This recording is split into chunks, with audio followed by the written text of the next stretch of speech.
Hello friends, मैं राजेश कुमार आप सभी का स्वागत करता हूं।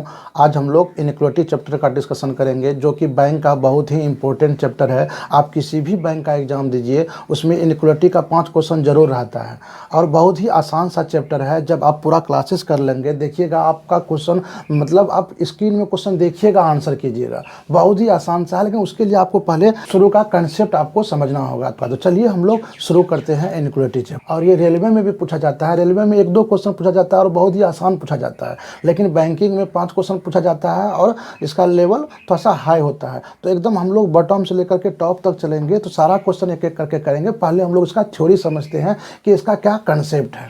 तो देखिए, इसमें होता क्या है कि एक स्टेटमेंट आपको दिया रहेगा और जनरली 2 कंक्लूजन दिया रहेगा। आपको पूछता है कि इस स्टेटमेंट को देख करके बताइए कि कौन सा कंक्लूजन सही है, और आपको 5 ऑप्शन रहेगा। जैसे यहाँ पे ऑप्शन हमने लिख दिया है, if only conclusion 1 is true, मतलब एक ऑप्शन रहेगा कि केवल 1 सही है, दूसरा रहेगा केवल 2 सही है, तीसरा रहेगा केवल या तो 1 या 2 सही है, चौथा रहेगा कि ना तो 1 और ना ही 2 सही है, और पांचवा रहेगा कि दोनों सही है। तो आपको स्टेटमेंट देख करके ये बताना है कि कौन सा कंक्लूजन सही है। तो इसको समझने के लिए पहले हमें कंसेप्ट समझना होगा। तो चलिए हम लोग शुरू करते हैं। देखिए क्या है इनइक्वालिटी।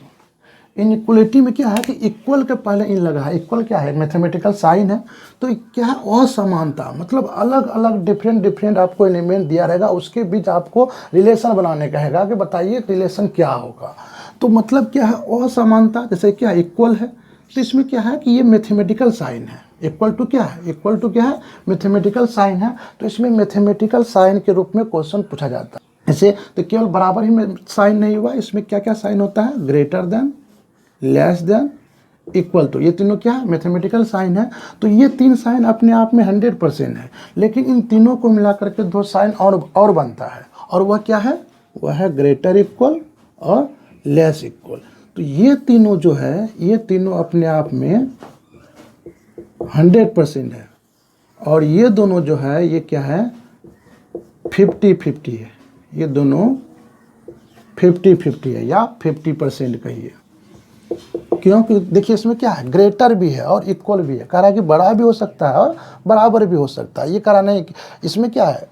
एकदम क्लियर कह रहा है कि बड़ा है, या ये क्या कह रहा है? छोटा है। ये क्या कह रहा है? बराबर है। इसमें किसी तरह का डाउट नहीं है। और इसमें क्या है? डाउट है। जैसे कि किसी दोस्त को आप फ़ोन किए, उसको कह रहे हैं कि अरे यार कॉलेज चलना है कि नहीं चलना है, तो वो आपको कह रहा है यार जा भी सकते हैं, नहीं भी जा सकते हैं। तो वो क्या किया? उधेड़बुन में आपको डाल दिया। तो वो 50-50, जा भी सकता है, नहीं भी जा सकता है। तो यही है। तो आपको इस 5 साइन को मिला करके क्वेश्चन पूछा जाता है। एक स्टेटमेंट में 5 साइन हो सकता है, 3 साइन भी हो सकता है, 2 साइन भी हो सकता है, और आपको कहेगा कि बताइए इसका आंसर क्या होगा। तो इस 5 साइन में हमेशा केवल एक ही साइन को प्रायोरिटी मिलेगा।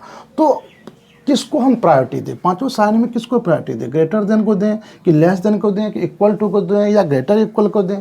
तो क्वेश्चन बनाने के लिए हमें इसका पहले प्रायोरिटी लेवल समझना होगा। तो चलिए पहले इसका हम प्रायोरिटी समझते हैं, और जब प्रायोरिटी आप समझ लिए तो आपका इनइक्वालिटी खत्म, मतलब इनइक्वालिटी आपका बन गया। इनइक्वालिटी में कुछ भी नहीं है। तो केवल चलिए हम लोग प्रायोरिटी सब पहले समझते हैं। प्रायोरिटी समझने के लिए हम एक बॉक्स बनाते हैं, और बॉक्स से समझते हैं कि बॉक्स क्या है। एक फैमिली स्टोरी से हम आपको बताते हैं। इससे क्या होगा कि आप आसानी से समझ पाएंगे कि किसको पहला प्रायोरिटी दे, यानी कि किस साइन को पहला प्रायोरिटी दे। तो 5 साइन है, तो हमने एक पंचभुज बना लिया, पेंटागन। अब इसमें क्या है कि यहाँ पे हमने इक्वल टू दे दिया, यहाँ पे ग्रेटर इक्वल, यहाँ पे ग्रेटर देन, यहाँ पे लेस देन और लेस इक्वल। तो 5 साइन है, 5 साइन हमने डाल दिया। अब इसमें देखिए क्या है कि ये ग्रेटर वाला फैमिली है। देखते हैं इसमें ग्रेटर है और ग्रेटर इक्वल है, और इसमें क्या है? लेस देन और लेस इक्वल है। यानी कि 2 फैमिली आ रहा है, तो दोनों को हमने अलग अलग बांट लिया। इधर लेस वाला है और इधर ग्रेटर वाला है। इसको हम समझाने के लिए, ताकि आपके माइंड में बैठ जाए, तो एक नाम दे रहे हैं। जैसे कि यहाँ पे इसका नाम दे रहे हैं चाइल्ड, क्या आप हैं। यहाँ पे ग्रेटर इक्वल का नाम दे रहे हैं मदर, और ग्रेटर देन का दे रहे हैं फादर। और यहाँ पे मदर इन लॉ, और यहाँ पे शॉर्ट में लिख देते हैं फादर इन लॉ। यानी कि 2 फैमिली है। एक आपका अपना फैमिली है, मम्मी पापा जिसमें है, और एक आपका ससुराल का फैमिली है, यानी 2 फैमिली है। तो इसमें 2 फैमिली है। अब देखिए इसको क्यों नाम दिए, तो अभी हम आपको एक्सप्लेन करेंगे तो आपको समझ में आएगा और देखिएगा आसानी से बैठ जाएगा कि किसको प्रायोरिटी दें। देखिए जैसे आप अपने घर में आप हैं और आपके मम्मी हैं और आपके पापा हैं, तो घर के मुखिया कौन होते हैं? तो घर के मुखिया कौन होते हैं? पापा जी होंगे। और आपके मम्मी हैं, आपके पापा हैं, आप नहीं हैं, तो भी घर के मुखिया कौन होंगे? पापा जी होंगे। और पापा भी कहीं चले गए हैं, आप हैं और आपकी मम्मी है, तो घर के मुखिया कौन होंगे? मम्मी जी होंगे। तो वही चीज़ें यहाँ पे है कि जब ग्रेटर देन हो, यानी कि पापा जी हैं और मम्मी जी, यानी कि ग्रेटर इक्वल और आप, तो घर का मुखिया कौन होंगे? पापा जी। तो पापा जी का साइन क्या है? ग्रेटर देन, यानी कि पापा जी घर के मुखिया होंगे। मतलब अगर ये तीनों साइन हो, ग्रेटर इक्वल हो और इक्वल टू हो, तो प्रायोरिटी पहला किसको मिलेगा? ग्रेटर देन को। ठीक, ये सबसे बड़ा होगा, पहला प्रायोरिटी ग्रेटर देन को मिलेगा। और दूसरा देखें, आपके पापा जी हैं और आपके मम्मी जी हैं, तो भी घर के मुखिया कौन होंगे? पापा जी होंगे। वो अलग बात है कि अंदरूनी रूप से मम्मी होती है, लेकिन जो एक्चुअली घर का मुखिया, जो बाहर तो नहीं कहेगा कि मेरे घर का मालिक मम्मी है, क्योंकि हमेशा क्या होंगे? पापा होंगे। तो यहाँ पे अगर पापा भी हैं और मम्मी भी हैं, तो घर के मुखिया कौन होंगे? पापा जी। और आपके पापा जी हैं और आप हैं, तो भी घर के मुखिया कौन होंगे? पापा जी। कहने का मतलब ये है, अगर एक तरह का फैमिली है और ग्रेटर देन साइन अवेलेबल है, तो हर हाल में प्रायोरिटी किसको मिलेगा? ग्रेटर देन को मिलेगा। और जब ग्रेटर देन नहीं है, कहने का मतलब है या तो ग्रेटर इक्वल है या फिर इक्वल है, मतलब मम्मी है और आप हैं, तो फिर घर के मुखिया कौन होंगे? ग्रेटर इक्वल, यानी कि मम्मी जी। और जब मम्मी जी भी नहीं है, केवल इक्वल टू है, तब फिर आपका अपना राज है। ठीक, किसी दिन अगर घर में पापा भी नहीं रहते हैं, मम्मी भी नहीं रहते हैं, तो कॉलेज से आप लोग क्या करते हैं? बंक मार देते हैं या देर से आते हैं। क्या कोई फर्क पड़ने वाला नहीं है, घर में तो कोई में पूछने वाला है ही नहीं, तब फिर आपका राज है। लेकिन जब तक पापा मम्मी है, तो घर के मुखिया पापा और मम्मी होंगे। सेम इसका क्या है? उल्टा भी होगा। थोड़ा सा इसको इधर लिख देते हैं, फादर। देखिए जैसे सेम ससुर जी हैं, सासू माँ है और आप हैं, तो घर के मुखिया कौन होंगे? ससुर जी। कहने का मतलब ये है कि आप अगर मान लीजिए लड़का है, मतलब दामाद है, तो आप दामाद हैं और घर जमाई बने हुए हैं, तो घर जमाई बने हुए हैं, तो भी घर का मुखिया कौन होंगे? ससुर जी होंगे ना। आप ससुर जी के यहाँ रह रहे हैं, तो घर के मुखिया ससुर जी ही ना होंगे। या फिर आप लड़की हैं, मतलब बहू हैं, तो अगर आप बहू भी हैं, तो भी घर के मुखिया कौन होते हैं? ससुर जी होते हैं। तो मतलब ये कि अगर लेस देन, लेस इक्वल और इक्वल टू तीनों साइन रहे, तो फिर घर का मुखिया कौन होगा? लेस देन होगा, यानी कि प्रायोरिटी किसको मिलेगा? लेस देन को मिलेगा। और लेस देन और लेस इक्वल रहे, मतलब ससुर जी हैं और सासू माँ आप नहीं हैं, तो भी घर के मुखिया कौन होंगे? ससुर जी, यानी कि less than. Same less than और इक्वल टू, ससुर जी हैं और आप हैं, तो भी घर के मुखिया कौन होंगे? ससुर जी। और जब ससुर जी नहीं हैं, सासू माँ हैं और आप हैं, तो फिर घर के मुखिया कौन होंगे? सासू माँ। तो इसमें भी सेम क्या है कि अगर लेस देन वाला फैमिली है और less than, less equal, equal to, यानी लेस देन आ गया है, फैमिली चेंज नहीं हो रहा है, तो फिर हर हाल में घर का मुखिया कौन होगा? ससुर जी। इसका मतलब है कि अगर ये तीनों साइन रहे और लेस देन अवेलेबल है, तो प्रायोरिटी किसको मिलेगा? लेस देन को। और अगर लेस देन नहीं है, जैसे देखिए इसमें लेस देन नहीं है, तब फिर प्रायोरिटी किसको मिला? लेस इक्वल को। इसमें देखिए इस वाले में ग्रेटर देन नहीं है, तो प्रायोरिटी किसको मिला? ग्रेटर इक्वल को। ठीक, तो अगर ग्रेटर देन है और ग्रेटर वाला फैमिली है, फैमिली चेंज नहीं हो रहा है, तब प्रायोरिटी ग्रेटर देन को मिलेगा। और लेस देन वाला फैमिली है और फैमिली चेंज नहीं हो रहा है, तो फिर प्रायोरिटी मिलेगा लेस देन को। लेस देन नहीं रहेगा तभी लेस इक्वल को मिलेगा। लेकिन ऐसा भी तो हो सकता है कि माँ भी हो और सासू माँ भी हो। तो जब ऐसा केस हो, माँ भी हो और सासू माँ भी हो, तब इस केस में प्रायोरिटी किसको मिलेगा? बताइए। आप ही जैसा सोचिए, किसी बात में अब अगर मतभेद हो जाए और एक तरफ मम्मी है, एक तरफ सासू माँ है, तो बताइए डिसीजन किसके फेवर में देंगे? माँ के फेवर में या सासू माँ के फेवर में? तो उस समय आप उधेड़बुन में पड़ जाएंगे, क्योंकि अगर माँ की तरफ डिसीजन देते हैं तो सासू से चले जाइएगा, और सास की तरफ डिसीजन दीजिएगा तो माँ से टूट जाइएगा, तो उस समय आप उधेड़बुन में पड़ जाइएगा। मतलब ये कि उस समय आप नहीं कह पाइएगा कि कौन सही है कौन गलत है। ठीक, तो ऐसे केस में हम रिजल्ट बता नहीं सकते हैं। जब दो फैमिली का मैटर आ जाए, तो ऐसे केस में हम रिजल्ट नहीं बता सकते हैं। मतलब अगर लेस इक्वल और ग्रेटर इक्वल दोनों आ जाए, तो इस केस में रिजल्ट क्या होगा हम नहीं बता सकते हैं, जिसको हम लोग गलत काटेंगे। इसको क्या कहेंगे, गलत। गलत का मतलब ये नहीं कि डेफिनेटली गलत। अब कौन किसके फेवर में जाएगा ये हम बता नहीं सकते हैं, और हमसे पूछा जाता है कि बताइए कौन सा कंक्लूजन सही है, इस केस में नहीं बता सकते हैं, इसीलिए उसको गलत काटते हैं, क्योंकि हमें तो सही बताना होता है। अब इसी तरह अगर आपके पापा जी हैं और आपके ससुर जी हैं, तो इस केस में भी मतलब दोनों समधी में आपस में किसी बात में मतभेद हो गया, तो भी रिजल्ट क्या होगा हम बता नहीं सकते हैं, तो ये भी हमारा क्या होगा, गलत होगा। या फिर संधि समधन में किसी बात में मतभेद हो गया, तब फिर डिसीजन किसके फेवर में जाएगा, समधी कहेगा कि समधी आप जीत गए। नहीं, ऐसा नहीं है। अगर दोनों में एक प्रॉब्लम हो जाए, किसी बात में मतभेद हो जाए और आपसे पूछे बताओ कौन सही है, तो इस केस में भी आप बता नहीं पाएंगे। तो इस केस में भी ये क्या होगा, क्या होगा, डिसीजन हम बता नहीं सकते हैं। मतलब सिंपली हम ये कहना चाह रहे हैं कि अगर डिफरेंट फैमिली आ गया, ग्रेटर वाला और लेस वाला फैमिली आ गया, देख रहे हैं, ग्रेटर लेस वाला फैमिली आ गया, तो इस केस में रिजल्ट क्या होगा हम बता नहीं सकते हैं। यहाँ तक आप समझ गए हैं। अब देखिएगा क्वेश्चन आपको बहुत आसानी से बनने लगेगा। तो चलिए अब हम लोग एग्जाम्पल करते हैं। इस ऑप्शन को हम मिटा दे रहे हैं यहाँ पे। चलिए अब हम लोग एक एग्जाम्पल करते हैं। जैसे कि मान लीजिए एक एग्जाम्पल है आपका कि स्टेटमेंट दिया हुआ है, स्टेटमेंट है कि A greater equal B greater than C equal to D, ये आपका स्टेटमेंट है। अब कंक्लूजन है ए ग्रेटर देन सी, और दूसरा कंक्लूजन है बी ग्रेटर इक्वल डी। अब ये कंक्लूजन है, तो स्टेटमेंट देख कर आपको बताना है कि कौन सा कंक्लूजन सही है। जैसा बताइए, तो पहले हम एक बना देते हैं, उसके बाद फिर आप लोग देखिएगा। देखिए क्या है कि ए और सी में रिलेशन पूछ रहा था। हम सबसे पहले देखेंगे कि कंक्लूजन में हमसे क्या किसके बीच रिलेशन पूछा जा रहा है। तो कंक्लूजन में पूछा जा रहा है ए और सी के बीच रिलेशन। तो हम देखेंगे ए और सी कहाँ कहाँ पे है स्टेटमेंट में। तो ए हमारा फर्स्ट जगह और सी सेकेंड थर्ड जगह है। तो ए से सी में देखिए कितना साइन आप क्रॉस करते हैं। तो ए से सी में जाने में आपको ग्रेटर इक्वल आ रहा है और ग्रेटर देन आ रहा है, यानी कि पापा जी भी हैं और मम्मी जी भी है। तो किसको प्रायोरिटी मिलेगा, पापा जी को, और पापा जी का साइन क्या है, ग्रेटर देन। तो यहाँ पर भी ग्रेटर देन है, इसका मतलब ये सही है। अब दूसरा बी और डी में कह रहा है, तो बी से डी जाने में देखिए ग्रेटर देन है और इक्वल टू है, मतलब पापा जी हैं और आप हैं।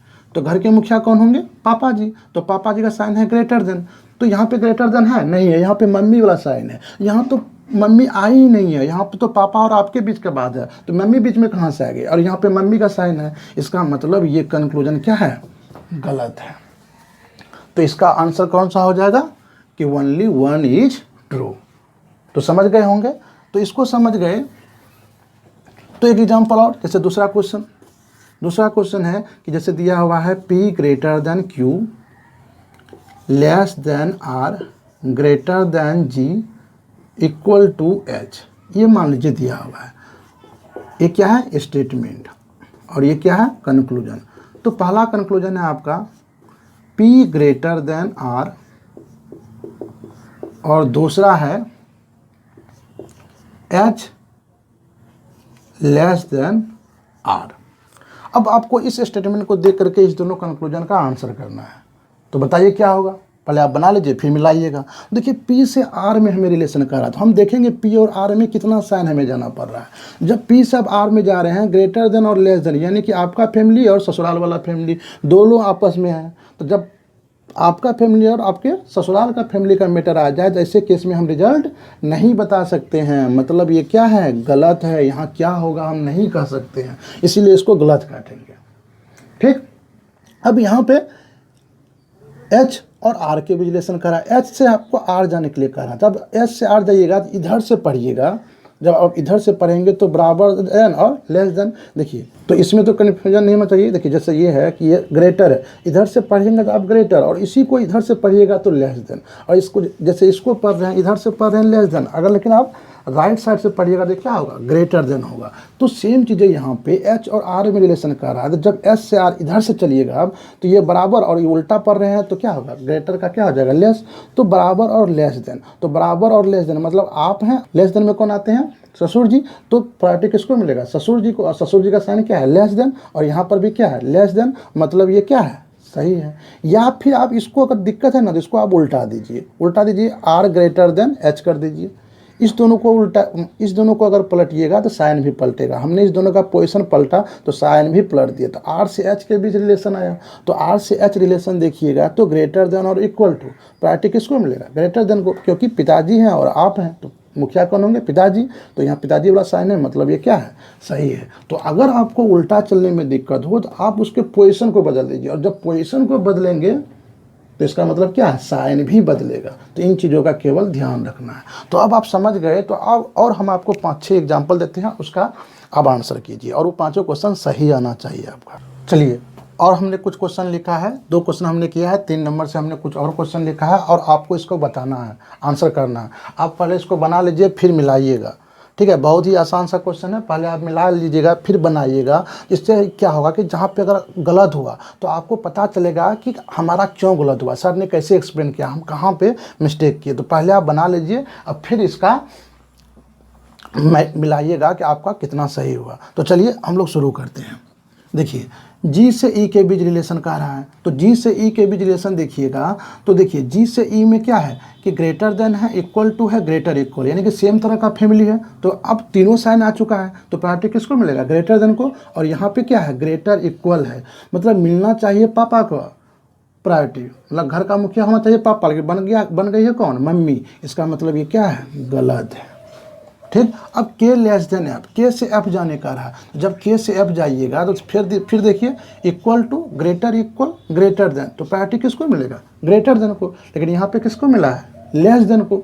तो यहाँ पे मतलब मिलना चाहिए पापा जी को और मिल गया है ससुर जी को, इसीलिए ये भी क्या है? गलत है। तो इसका कौन सा ऑप्शन हो जाएगा? बोथ आर, नहीं सॉरी, इसका ऑप्शन हो जाएगा neither one NOR two is true. चलिए 4th क्वेश्चन देखते हैं। एम से ई जाने का रहा, तो एम से ई आप जा रहे हैं तो देखिए यहीं पे 2 फैमिली का मैटर आ गया, तो यहाँ पे ही 2 फैमिली ग्रेटर और लेस दोनों आ गया, तो आगे जाने का कोई मतलब नहीं है, मतलब ये क्या है? गलत है।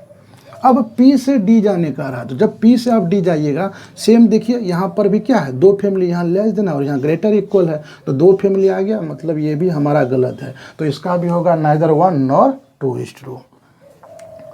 5 नंबर का देखते हैं। P से H के बीच कह रहा है, तो P से जब H जाइएगा तो लेस देन और लेस इक्वल, प्रायोरिटी किसको मिलेगा? लेस देन को। और यहाँ भी क्या है? लेस देन, मतलब पहला तो हमारा सही है।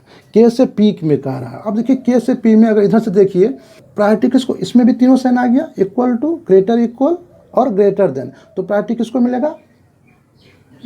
इस केस में देखिए के से पी में, तो आप जब इधर चलिएगा तो क्या इक्वल टू, और इधर से पढ़िएगा ग्रेटर इक्वल और ग्रेटर देन, तो तीनों साइन आ गया, तीनों साइन में प्रायोरिटी किसको मिलेगा? ग्रेटर देन को। और यहाँ पर भी क्या है? ग्रेटर देन, मतलब क्या है? सही है। और आपको बताए थे कि अगर किसी को दिक्कत है इधर से चलने में तो उल्टा चलिएगा, तो क्या है कि जो भी रिजल्ट आए, एक तो क्या है कि जब आप उल्टा चलिएगा तो इस दोनों को पोजीशन को बदल दीजिए, तो दोनों पोजीशन बदलिएगा तो साइन भी बदलेगा। कहने का मतलब है कि यहाँ ग्रेटर देन है तो लेस देन हो जाएगा। अब P से के चलिए, तो P से के चलिएगा तो less than, less equal, equal to, priority किसको मिल रहा है? लेस देन को। और यहाँ लेस देन है, मतलब क्या है? सही है। दोनों चीज़ें एक ही है। जैसे हम कह रहे हैं कि हम आपसे बड़े हैं और आप कह रहे हैं क्या कि सर हम आपसे छोटे हैं, तो चीज़ें तो वही है, हम भी तो यही कह रहे हैं कि हम आपसे बड़े हैं, मतलब आप हमसे क्या हो गए? छोटे हो गए। तो इधर से पढ़िए या इधर से पढ़िए, दोनों चीज़ें क्या है? सेम ही है। समझ में आ गया होगा। अब या नहीं तो फिर क्या कीजिए, के से पी पूछ रहा है तो आप P से के चलिए, जो रिजल्ट आए उसको उल्टा दीजिए। जैसे P से के चलिएगा, रिजल्ट आएगा लेस देन को, और इसको क्या करें? उल्टा देंगे, तो किसको मिलना चाहिए? ग्रेटर देन को। और यहाँ ग्रेटर देन है, मतलब ये सही है। तो आपको जो भी तरीका सही लगे, उसके जिसमें भी आप सहज महसूस करें उस तरीका को अपनाएं। अब D से G के बीच का है, तो जब D से G जा रहे हैं तो देखिए यहाँ तक तो सही है, लेकिन यहाँ पे E से G जाने में यहाँ क्या हो रहा है? अलग अलग फैमिली, यानी कि आपका और आपके ससुराल का मैटर आ जा रहा है। इस केस में आप कुछ भी नहीं कर सकते हैं। E से H, अब E से जब आप H जाइएगा फिर से वही आपका फैमिली और आपके ससुराल का फैमिली का मैटर आ रहा है, तो आप कुछ नहीं कर सकते हैं, मतलब इसमें भी नाइदर हो जाएगा। अब इसमें देखते हैं P से R जाने का रहा है, तो P से R में देखिए ग्रेटर इक्वल, ग्रेटर देन, तो ग्रेटर देन साइन है, तो यहाँ पे ये क्या होगा? सही हो जाएगा। और K से R जाने का रहा, तो K से R जाइएगा, इधर से पढ़िएगा तो ग्रेटर इक्वल, ग्रेटर देन, तो प्रायोरिटी किसको मिलेगा? ग्रेटर देन को। और यहाँ ग्रेटर देन है, मतलब ये सही है। और अगर ये रहता K ग्रेटर इक्वल R, तब क्या होता? तो देखिए K ग्रेटर इक्वल R में भी कुछ लोग इसको सही लगा देते हैं, सर कि ग्रेटर तो इसमें अवेलेबल है ही ना, तो ग्रेटर आ रहा, सर के से आर में ग्रेटर आना चाहिए, तो ग्रेटर देन तो इसमें है ही, तो ग्रेटर देन नहीं, आपको ग्रेटर देन चाहिए, उसमें 50-50 चीज़ें नहीं चाहिए। यहाँ तो करा ग्रेटर भी है और इक्वल भी है, मतलब यहाँ क्लियर हो रहा है कि के जो है आर से बड़ा है, और आप कह रहे हैं कि सर बड़ा भी हो सकता है और बराबर भी हो सकता है, तो आप तो डाउट नहीं लगा दिए। जब क्लियर दे दिया कि के आर से बड़ा है तो फिर वहाँ डाउट क्यों लगा रहे हैं? और इस केस में डाउट लग रहा है कि बड़ा भी है और बराबर भी हो सकता है, इसीलिए ये हमारा गलत होगा। और कुछ बच्चे इसमें ये कन्फ्यूजन में सही इसको लगाने लगते हैं कि ग्रेटर देन आना चाहिए, यहाँ तो ग्रेटर देन है, कहने का मतलब कुछ ऐसा, इसको ऐसा कर देते हैं आर लेस इक्वल के, तो आर लेस इक्वल के कीजिएगा, तो आर लेस इक्वल के में कुछ लोग सोचते हैं क्या कि सर लेस देन को प्रायोरिटी मिलना चाहिए, और यहाँ लेस देन तो है ही, तो सही हुआ। तो ये डाउट लगा दिया, क्योंकि यहाँ पे क्लियर है कि आर जो है के से छोटा है, और यहाँ पे कह रहा है कि आर जो है के से छोटा भी है और बराबर भी है। तो जब यहाँ क्लियर दे दिया तो ये तो विरोध ना कर दिया, मतलब आप ध्यान से बातों को सुन नहीं रहे हैं, तो जब ध्यान से नहीं सुनेंगे तो फिर सीखेंगे कैसे? इसीलिए ये क्या है, गलत है। तो समझे आर से के बीच में यहाँ पर लेस देन और लेस इक्वल दोनों हैं, तो लेस देन रहेगा तभी, यानी कि मम्मी और पापा का बात आ रहा है, तो डिसीजन किसको मिलना चाहिए, फेवर में जाएगा, पापा के फेवर में, और यहाँ पे क्या है, मम्मी, इसीलिए ये क्या है, गलत है। तो इस पे और एक्सप्लेन करेंगे, अगला क्लास में लेवल बढ़ेगा। अभी हमने बेसिक बताया और अभी हमने आइदर का क्वेश्चन आपको नहीं करवाया। आइदर का कुछ कंडीशन होता है, अभी हम आइदर का कंडीशन बताते हैं। जो लोग इनिशियल से अभी शुरू से फर्स्ट क्लास है तो उसको समझने में थोड़ा सा दिक्कत होता है, इसीलिए आज हम आइदर का केसेस नहीं बताए हैं। आइदर का कुछ कंडीशन है। आज का क्लास अगर आप अच्छा से सीख लिए हैं, एक बार देख लीजिएगा, उसके बाद जब हम आइदर का कंडीशन बताएंगे तो आपके फिर इसी तरह आइदर का कंडीशन भी आपको अच्छे से याद हो जाएगा। तो आज हम यही तक रखते हैं, अगले क्लास में और भी आइदर कंडीशन के साथ और भी क्वेश्चन का लेवल बढ़ेगा। आज बहुत ही बेसिक था, ठीक है। तो जो लोग चैनल को सब्सक्राइब नहीं किए हैं तो चैनल को सब्सक्राइब कर लीजिए, जिससे कि आपको नोटिफिकेशन मिलता रहे, आगे का वीडियो आप तक पहुंचता रहे। तो आज हम लोग यहीं तक रखते हैं। Thank you, bye bye.